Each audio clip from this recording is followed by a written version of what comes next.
Hallo Leute, ich habe jetzt ein paar Wochen kein Video gemacht, weil ich in Urlaub war. Und eigentlich hatte ich vor, dieses Wochenende ein Trans-Video zu machen, aber es ist kurzfristig etwas passiert, worüber ich gern ein paar Worte sagen würde. Ich war am Donnerstagabend nicht zu Hause, ich war babysitten und während dem Babysitten bekomme ich eine WhatsApp-Nachricht von einem sehr guten Freund von mir, in der einfach nur die Worte stehen: der Sänger von Linkin Park ist tot. Suizid. Und ich bin einfach nur da gestanden und wusste nicht, was ich darauf jetzt sagen soll. Also ich war schockiert, wirklich schockiert. Und ehrlich gesagt bin ich immer noch ziemlich fassungslos, dass Chester Bennington sich das Leben genommen hat.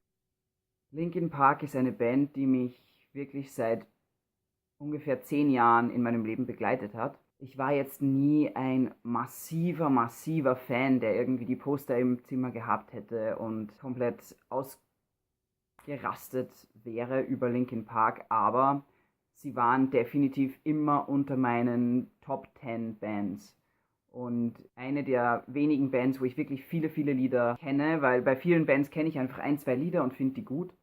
Aber von Linkin Park kenne ich wirklich so 15, 20 Lieder und kann die tatsächlich auch mitsingen. Und es ist eine der wenigen Bands, von denen ich tatsächlich auch weiß, wer die Mitglieder sind und wer Chester Bennington ist, weil ich höre zwar viel Musik, aber ich befasse mich selten mit den Menschen hinter dieser Musik. Also ich habe viele Bands, die mir gefallen, kenne aber meistens nicht mal die Namen der Leadsänger oder so.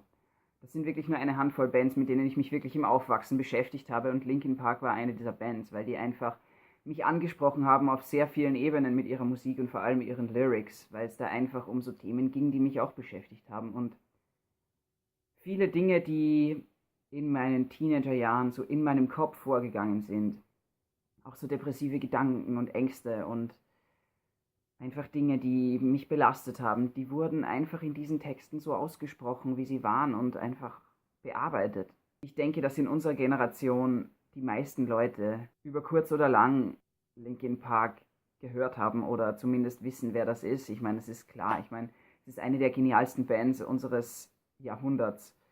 Und ich weiß noch, dass ich im November 2014 auf einem Konzert in der Wiener Stadthalle war.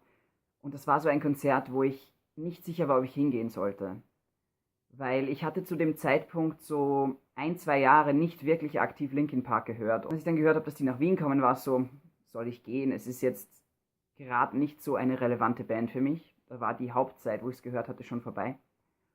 Und soll ich gehen? Und dann dachte ich so: ja, ich mache das jetzt einfach, weil wer weiß, wie oft ich die Gelegenheit haben werde, diese Band live zu sehen. Und das bekommt jetzt im Nachhinein so einen komplett bitteren Nachgeschmack. Und gleichzeitig bin ich wahnsinnig froh, dass ich die Entscheidung getroffen habe, zu diesem Konzert zu gehen, weil das war tatsächlich das letzte Konzert von Linkin Park in der Stadthalle. Und es ist irgendwie Wahnsinn, sich vorzustellen, wie es jetzt mit dieser Band weitergehen soll. Also das letzte Album, das sie veröffentlicht haben, war ehrlich gesagt nicht mein Musikgeschmack, und das haben viele Leute gesagt. Das soll jetzt nicht heißen, dass es schlecht war. Es war nur absolut nicht das, was man von Linkin Park erwartet hat. Und daher haben sie sehr viele schlechte Kritiken für dieses Album bekommen. Und es ist auch nicht die Musik, die ich mir anhören würde, weil es wirklich schon eher Richtung Pop geht als Nu Metal. Und das Problem von diesen Bands ist einfach, es ist wahnsinnig schwer, was Neues auszuprobieren, ein neues Genre zu erforschen mit deiner Musik, weil du einfach abgestempelt bist als das Genre, mit dem du berühmt wurdest, mit dem du deinen Durchbruch geschafft hast. Und es ist irgendwie schade, weil ich mache selbst Musik und ich weiß, dass ich ab und zu auch andere Dinge ausprobieren möchte als das, was ich schon gemacht habe. Und es ist wahnsinnig schwer. Ich versuche immer, wenn ich ein neues Lied schreibe, dass es was völlig anderes ist als alles, was ich bisher geschrieben habe. Und im Endeffekt habe ich das Gefühl, okay, das war alles schon da. Also ich habe halt meine eingefahrenen Schienen, wie ich Songs schreibe, und ich habe manchmal das Gefühl, es klingt eher alles gleich, was ich schreibe. Und wenn eine Band das tatsächlich schafft, da rauszukommen aus diesem eingefahrenen, was sie halt immer machen, regnet es einfach heftige Kritiken von Fans, die bestimmte Erwartungen an diese Band haben, und ich kann das auch total nachvollziehen. Also ich habe auch andere Erwartungen an Linkin Park gehabt als dieses Album, das sie jetzt rausgebracht haben, weil ich einfach eher auf die alten Sachen gestanden bin, so Meteora, Hybrid Theory. und so weiter. Also die älteren Alben halt. Und trotzdem, auch wenn die Musik auf den Alben, die sie in den letzten Jahren gemacht haben, nicht mehr so meinem Musikgeschmack entsprochen hat, gab es Linkin Park und sie waren auf Tour und sie haben auf Tour ihre alten Sachen gespielt und man wusste, wenn man zu einem Linkin Park Konzert geht, dass man ein richtig geiles Konzert geliefert bekommt. Einfach die Vorstellung auch, nicht nur der Verlust von Chester, sondern es wird diese Band nicht mehr geben. Für mich ist das Ende von Linkin Park, denn ich kann mir nicht vorstellen, dass man Chester Bennington ersetzen kann. Nein.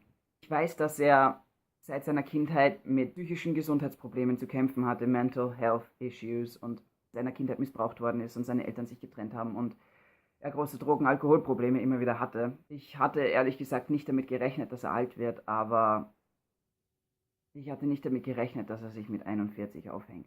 Und das nur wenige Monate nach dem Tod von Chris Cornell, auch einer absoluten Legende. Und ich finde, das macht einem erst wieder bewusst, wie gefährlich Depressionen sein können und dass es nichts ist, was man einfach so abtun sollte. Es wird oft vom Umfeld so unterschätzt, wie es ist, wenn man Depressionen hat oder Angstzustände hat. Und Chester Bennington hat in seiner Musik wahnsinnig viel aufgearbeitet und wahnsinnig viel auch Menschen gegeben, die selber an Depressionen leiden und sich von ihm verstanden gefühlt haben, aber im Endeffekt hat er selbst dann den Kampf mit ihnen verloren und das ist wahnsinnig traurig. Und es ist einfach eine wahnsinnig schlimme Situation, die mich persönlich auch sehr betrifft, weil er ein Teil meiner Jugend war.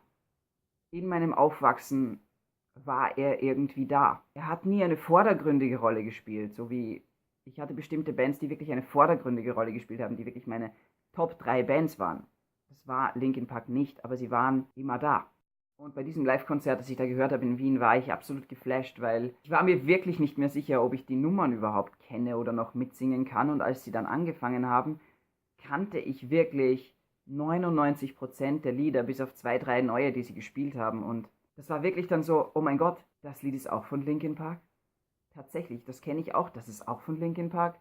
Und so, es war wirklich so ein absolut flashiger Moment, weil ich gemerkt habe, wie viele Hymnen meiner Jugend eigentlich von Linkin Park waren. Es ist schrecklich, einen Menschen an Selbstmord zu verlieren. Es ist ein Verlust für die Welt und gleichzeitig denke ich mir, wir haben von einem Selbstmord gehört. Und wie viele haben sich am gleichen Tag umgebracht, von denen wir nichts gehört haben. Und diese Leben sind genauso wichtig und genauso wertvoll wie das von Chester. Und ich sehe ihn einfach stellvertretend für alle, von denen wir nie was hören, weil sie nicht bekannt sind oder so. Und ich kann jeden, der Probleme hat, der Suizidgedanken hat, nur bitten, versucht mit Leuten zu reden, versucht euch Hilfe zu holen. Diese Gedanken und Gefühle sind real und sie sind nicht zu unterschätzen. Und wenn es jemand in eurem Umfeld gibt, der Andeutungen macht, dass er vielleicht Suizidgedanken haben könnte, bitte versucht ihm irgendwie zu helfen, versucht mit ihm zu reden, versucht vielleicht Hilfe zu holen oder eine Stelle zu suchen, wo er sich Hilfe holen kann und ihm das anzubieten, weil es einfach schrecklich ist, Leute zu verlieren, weil sie keinen Ausweg mehr sehen. Und es passiert einfach viel zu oft und Depressionen werden so oft einfach unter den Teppich gekehrt und als etwas nicht Existentes von der Gesellschaft gesehen. Es ist noch immer so ein tabuisiertes Thema und es muss einfach zum Thema gemacht werden. So viele Menschen leiden an Depressionen und so viele Menschen haben wirklich psychische Probleme, die nicht gesehen werden. Und es gibt so viele Leben, die man vielleicht retten könnte, wenn die Leute verstanden würden oder man ihnen helfen würde. In diesem Sinne kann ich einfach nur ein größtes Beileid seiner Familie und seinen Freunden gegenüber bekunden und ich glaube, es wird eine Weile dauern, bis ich das irgendwie verarbeite, auch wenn ich ihn nicht persönlich kenne, aber einfach diese eine Legende meiner Kindheit zu verlieren und eigentlich auch ein Idol zu verlieren. Auf so eine Art und Weise. Hat mich mehr getroffen, als ich erwartet habe, ehrlich gesagt. Ja, ich denke, das ist alles, was ich jetzt dazu sagen kann. Ich werde euch unten in der Beschreibung die Kontaktdaten der österreichischen und auch der deutschen Suizid-Hotline hinterlassen. Und wenn ihr Probleme habt oder jemanden kennt, der Probleme hat, bitte macht davon Gebrauch. In diesem Sinne sehen wir uns dann demnächst wieder mit einem eher hoffentlich positiveren Thema. Und ich wünsche euch trotz allem ein schönes Wochenende und macht's gut, bis bald.